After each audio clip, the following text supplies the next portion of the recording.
J'espère que vous allez bien. Encore une histoire bizarre, encore une histoire intrigante, encore un épisode digne d'une série de Netflix ou d'Amazon Prime. Depuis plusieurs semaines, quelqu'un est totalement porté disparu. Et ce n'est pas n'importe qui, c'est le directeur général de Fiat Algérie. Le premier responsable de Fiat Algérie n'est porté disparu. Monsieur Hakim Boutahara est porté disparu depuis le début du mois de mai. Personne ne sait où est-ce qu'il est et personne ne comprend pourquoi il est absent. Alors, des gens commencent depuis pratiquement le mois de mai, début de ce mois de mai, Hakim Boutahara alimente toutes les controverses et toutes les spéculations. Fiat Algérie, elle est en crise. L'usine d'Oran ne marche pas comme il faut, voire elle ne marche pas du tout. Plusieurs clients qui ont acheté des Fiat en Algérie se sont plaints, ils ont déposé des plaintes, ils ont entamé des poursuites judiciaires parce que leurs voitures n'ont pas été honorées, les délais n'ont pas été honorés, les voitures n'ont pas été livrées. Beaucoup de clients de Fiat en Algérie ont été contactés on leur a demandé de venir récupérer leur chèque ou leur argent. Ils ont été remboursés parce que les véhicules ne peuvent pas être livrés. On n'en sait plus rien. Qu'est-ce qui se passe avec Fiat Algérie, qui a été présentée comme l'usine la plus importante depuis le 11 décembre 2023, le lancement de l'usine Fiat, et on a rencontré plusieurs délégations du groupe mondial Stellantis, qui est quand même pas n'importe qui, parmi les 5 plus grands groupes de véhicules au monde, de production de véhicules au monde.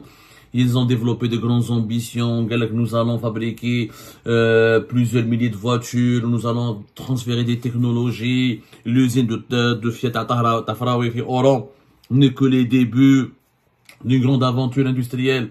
Et ben, Fiat aujourd'hui, elle est au cœur d'une tempête que n'est pas médiatisée, que les médias algériens n'osent pas en parler, parce que remettre en cause le projet Fiat, c'est remettre en cause le bilan de Tebboune, parce que pendant les années Tebboune, il n'y a pas eu de véhicule.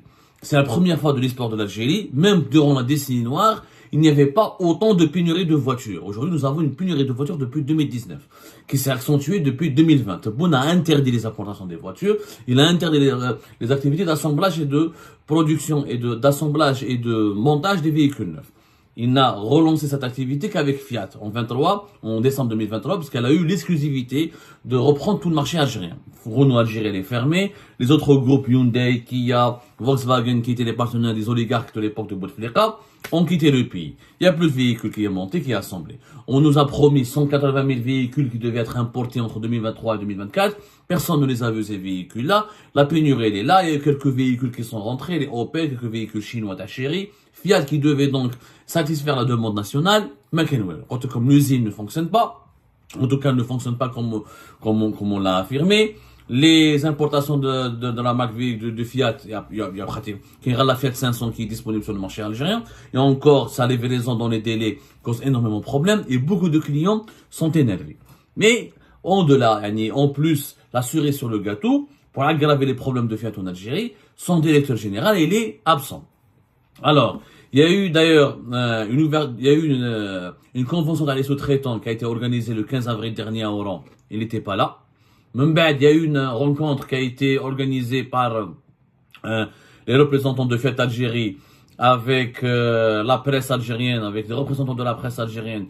Monsieur Hakim Boutahara n'était pas là. Et la rencontre a été assurée par un certain Samir Sherfan. Et il y a eu un troisième événement. C'était la réception d'une délégation de Stellantis, Maghreb, Moyen-Orient. Elle est venue, elle a été reçue par le ministre de l'Industrie, Ali Aoun. Et là, c'est toujours, encore une fois,